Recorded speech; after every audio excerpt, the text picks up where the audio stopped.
Le représentant permanent du Burundi auprès des Nations Unies, Zéphiri Maniratanka, a pris la parole ce dimanche lors de la session d'urgence du Conseil de sécurité consacré à la crise à République démocratique du Congo. Il a exprimé la position ferme de ce pays face à l'aggravation de la situation sécuritaire dans l'est de la RDC, en particulier autour de Goma, mettant à garde contre une escalade aux conséquences désastreuses. Une région au bord du chaos. Zéphiri Maniratanka a souligné que la situation dans l'est de la RDC, notamment au Nord Kivu, ne menaçait pas uniquement la paix et la stabilité locale, mais posait également un défi de la sécurité nationale. Critique du silence du Conseil, le représentant burundais a vivement critiqué l'inaction du Conseil de sécurité face aux violations répétées de la souveraineté territoriale de la RDC et du droit international humanitaire. Sauté au processus des paix régionaux, Maniratanka a salué les efforts déployés dans le cadre des processus de Luanda et de Nairobi, les qualifia de cadres essentiels pour une résolution pacifique du conflit. Il a exhorté toutes les parties à respecter les engagements pris dans ce cadre et a appelé à leur renforcement. Merci beaucoup, Monsieur le Président. Ma délégation se félicite de participer à ce briefing sur la détérioration de la situation sécuritaire en RDC, convoqué par la présidence algérienne du Conseil au cours de ce mois, et salue la présence de son Excellence Madame Thérèse Kayikwamba-Wagner, ministre des Affaires étrangères de la RDC, tout en se réjouissant de la qualité des présentations faites par Madame Bintou Keïta, représentante spéciale du secrétaire général des Nations Unies pour la RDC et chef de la MONUSCO, Monsieur Jean-Pierre Lacroix, sous-secrétaire général du département des opérations de paix, et Madame Joyce Msuya, secrétaire général adjoint aux affaires humanitaires et coordonnateur adjoint des secours d'urgence. Le gouvernement du Burundi présente ses condoléances au peuple et au gouvernement congolais suite à l'assassinat du gouverneur du Nord Kivu, le général Chirimwami, ainsi qu'aux familles et pays des casques bleus et de SAMI RDC qui ont perdu leur vie.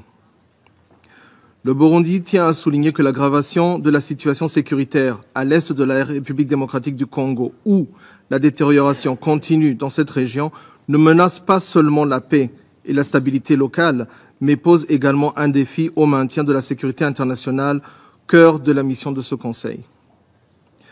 Le Burundi soutient fermement le respect de la coexistence pacifique entre les nations et rejette catégoriquement les guerres par procuration. L'Est de la RDC a trop souvent été victime de conflits alimentés par des intérêts étrangers, exacerbant les tensions locales et sapant les efforts de paix. Le Burundi salue le processus de Luanda et de Nairobi, qui constituent des cadres cruciaux pour une désescalade rapide de la crise. Ces initiatives régionales, soutenues par l'Union africaine et la communauté internationale, tracent une feuille de route claire pour parvenir à un cessez-le-feu durable. Les Nations Unies, à travers le travail inestimable du groupe d'experts sur la RDC, ont documenté avec précision les dynamiques de ce conflit. Ces rapports ont souligné l'implication d'acteurs extérieurs dans le soutien des groupes armés locaux, les violations flagrantes de droits de l'homme et les pillages systématiques des ressources naturelles de la RDC. Ces faits ne peuvent être ignorés. Il est impératif que ce Conseil exige des mesures concrètes pour mettre fin à ces ingérences et garantir le plein respect des principes sacro-saints du droit international et du droit international humanitaire. Le Burundi note que les différents rapports des Nations Unies sur la situation sécuritaire en RDC sont constamment publiés et les acteurs du conflit en RDC sont connus. Les acteurs moins visibles sont également connus et dénoncés dans ces différents rapports. Les principes fondamentaux inscrits dans la Charte des Nations Unies qui guident et motivent l'action des Nations Unies sont connus de tout le monde. Pourtant, le Conseil de sécurité reste silencieux. Silencieux. Pas une seule résolution condamnant les auteurs des violations flagrantes des principes de la souveraineté nationale et de l'intégrité territoriale de la RDC. Ces principes doivent être fermement réaffirmés dans le cas de la RDC. L'intégrité de son territoire ne peut être compromise et les incursions armées ainsi que les violations répétées de ses frontières doivent cesser immédiatement. Silencieux et aucune résolution sur les violations des principes élémentaires du droit international humanitaire. Dès lors, La question pertinente est de savoir quel est le message derrière ce silence du Conseil de sécurité. S'agit-il de... La question reste ouverte et posée au Conseil de sécurité. Toujours est-il que la ville de Goma, capitale du Nord Kivu, se retrouve aujourd'hui au bord du précipice.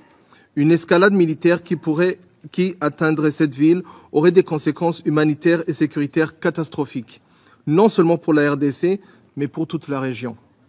Ce Conseil ne devrait pas rester spectateur d'une tragédie annoncée.